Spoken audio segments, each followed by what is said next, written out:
C'est beau, une émission proposée par Emmanuel Klein.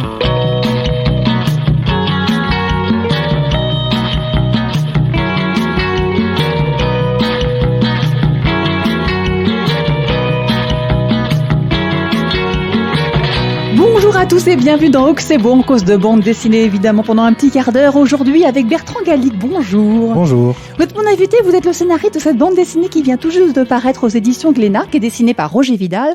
Le titre c'est Fukushima, chronique d'un accident sans fin, et c'est précisément il y a 10 ans, tout pile, que se passait cette catastrophe nucléaire donc dans cette centrale à Fukushima, donc au nord de Tokyo. C'est ça. Accident, donc au départ c'est un tremblement de terre comme il y en a si souvent à Tokyo, mais là celui-là était suffisamment important pour déclencher cette catastrophe. Et votre histoire se passe entièrement, enfin quasiment en huis clos dans la centrale. On est vraiment avec les protagonistes à l'intérieur, puisque finalement il y a eu des rapports qui ont raconté tout ce qui s'est passé minute par minute finalement. Exactement. Oui, ça raconte les événements du mois de mars 2011, un tremblement de terre d'une magnitude 9.1 à l'échelle de Richter, un tsunami dont on a vu les images à la télé qui a été ravageur, une vague immense qui vient inonder donc la centrale de Fukushima Daiichi.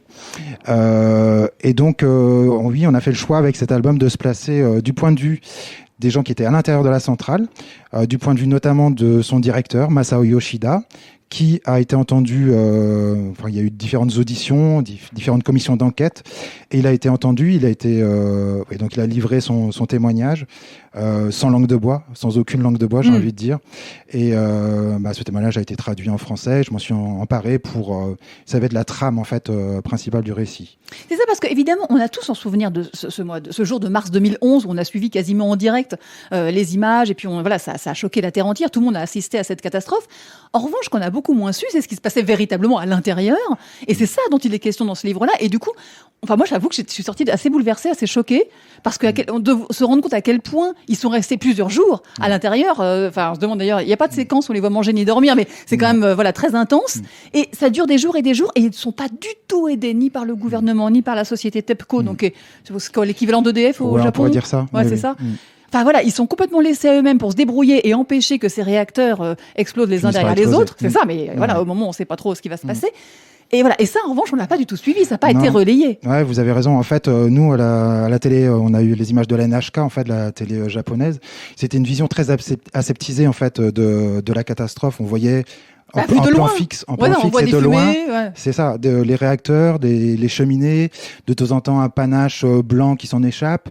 Et puis des bruits sourds d'explosion, et puis on nous expliquait que en fait sans doute à l'intérieur ça se passait pas terrible, mais on n'a jamais vu d'image en fait.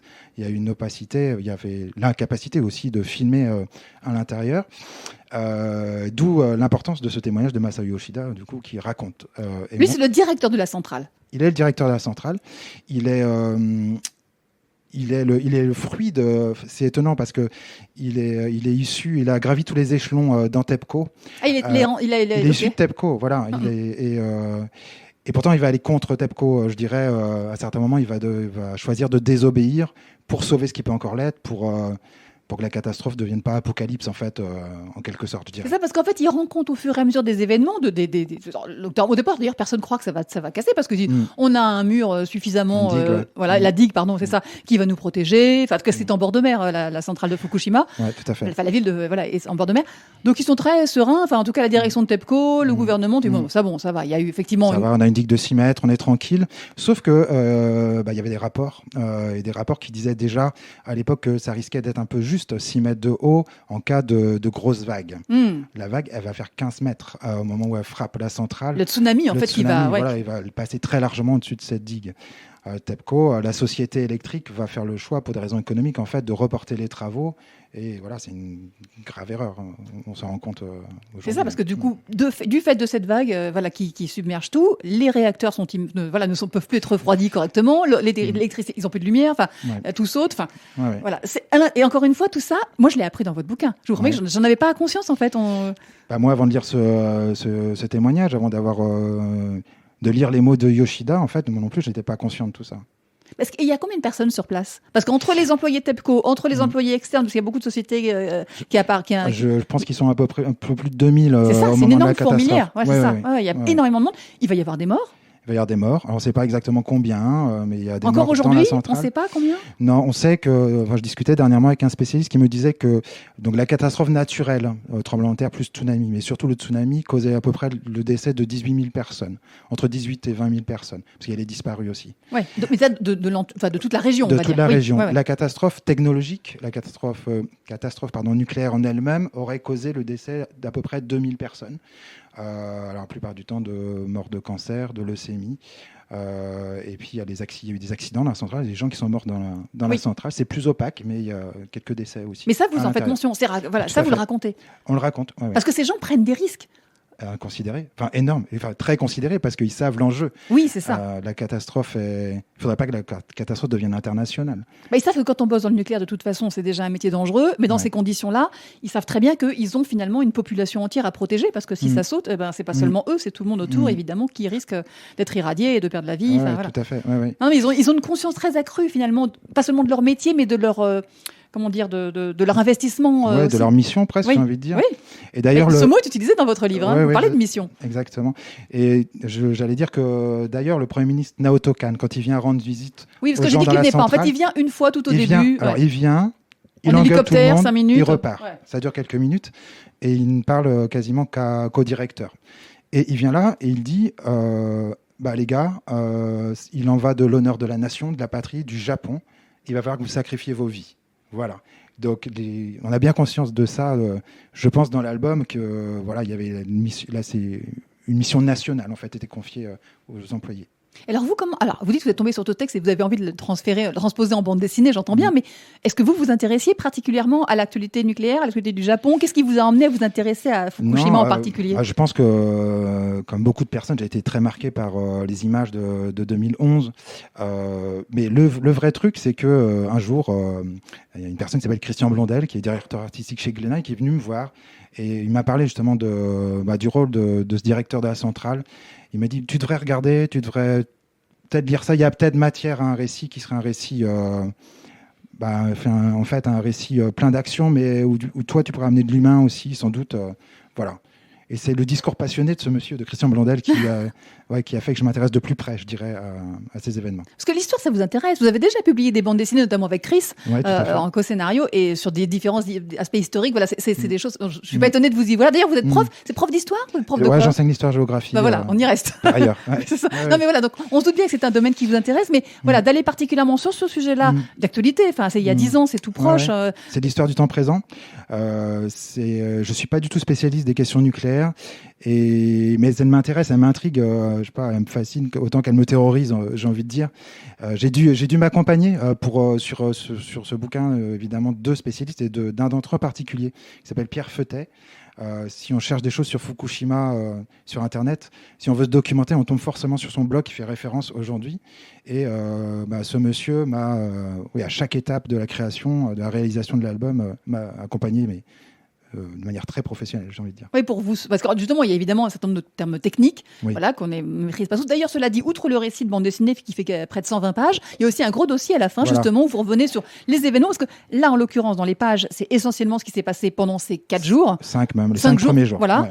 Ouais. Mais en revanche, il y a évidemment tout plein de séquelles, enfin de conséquences plutôt Oui. après. Et ça, vous en parlez dans le dossier, du coup. Voilà, ils sont évoqués. En fait, le dossier, je tenais beaucoup à ce qu'il y ait ce dossier final pour remettre les choses en perspective, pour aller plus loin, pour faire réfléchir, pour faire le point sur la question du nucléaire au Japon, en France, dans le monde, et sur comment ça fonctionne une centrale, tout ça. On avait besoin de ce Il dossier. y a les petits schémas. Oui, Ouais. c'est assez bien fait, je pense. Tout à fait. Et il fallait absolument que ce soit Pierre Feutet qui le réalise.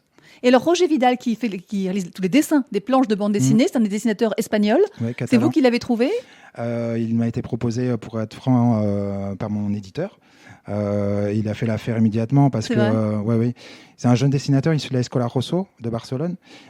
Il est professeur maintenant d'ailleurs aussi dans cette école et il avait l'intérêt de pouvoir présenter à la fois un dessin très technique. Or, dessiner une centrale nucléaire, je pensais pas forcément. Tout le monde n'est peut-être pas capable de le faire, tous les dessinateurs ne peuvent pas le faire. Donc réaliste, technique. Et en même temps, je tenais absolument à ce que, parce qu'on est dans un huis clos, dans un thriller, il fallait que des émotions passent. Il fallait que la tension, le stress soit vraiment visible à l'image. Il me fallait donc quelqu'un qui sache parfaitement bien dessiner l'expression des visages.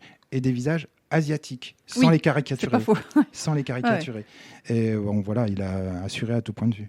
Mais ce que vous dites est vrai, Bertrand Calix, c'est qu'effectivement, on parlait de thriller, mais c'est quasiment ça, parce que je disais, l'événement majeur, on le connaît, mais ce qui s'est passé à l'intérieur, on le sait pas, et la façon dont vous le racontez fait qu'on est véritablement en tension avec les personnages, puisqu'on ne sait pas ce qui va se passer la minute d'après. Chaque fois, il y a évidemment un événement catastrophique qui ne cesse de ça. Qui lui est bien réel, d'ailleurs. Ah oui, non, mais c'est ça. Non, mais on est sur un fond de réalité, mais pourtant, on apprend au fur et à mesure des événements qui se passent, encore une fois, chaque minute de la journée. Vous parlez des événements et des émotions. Évidemment, il y en a, puisque je parlais de morts, de gens qui disparaissent, dont on ne sait pas où ils sont. Il y a une jeune fille, notamment, dans son conjoint, on ne sait pas trop où il est. Disparu, voilà.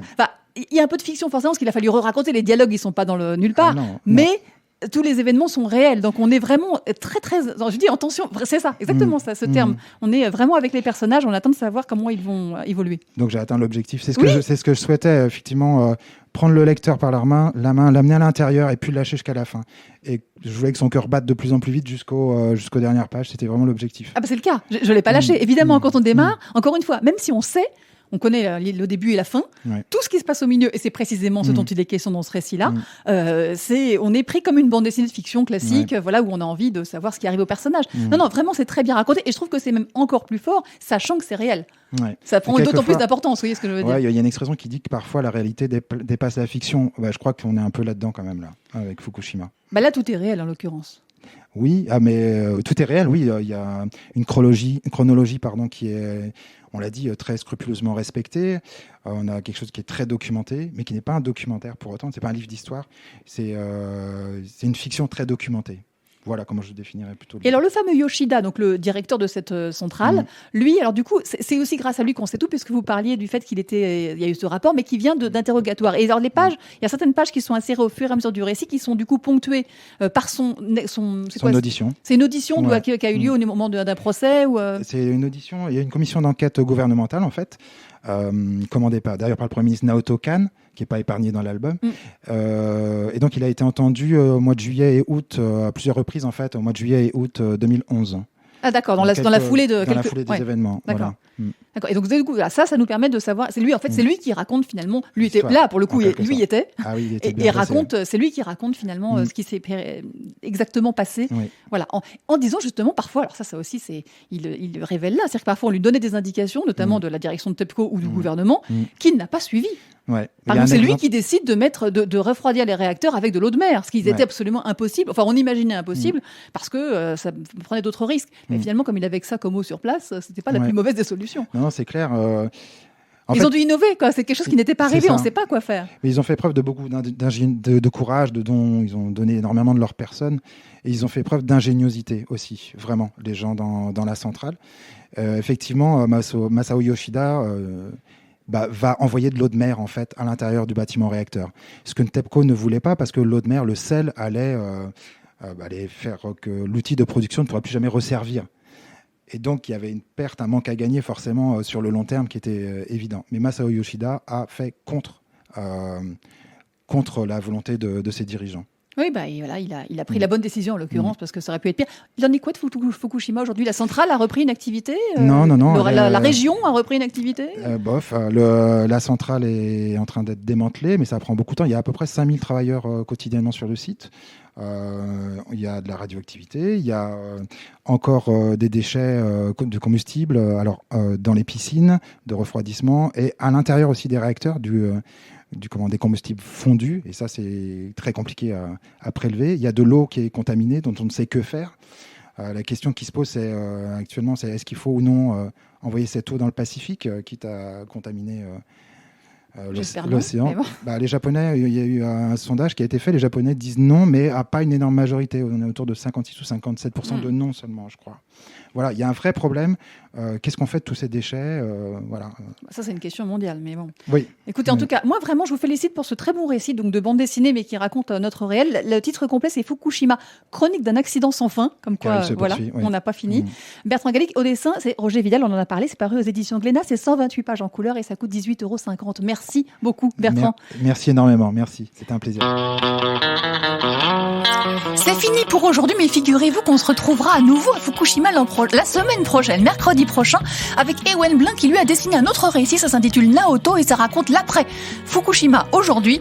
Mais donc ça c'est pour mercredi prochain. D'ici là, vous pourrez réécouter cette émission en podcast sur le site de Fréquence Protestante comme sous toutes les applications de podcast. Merci à Arnaud de l'avoir réalisé. On se retrouve à très vite. Salut.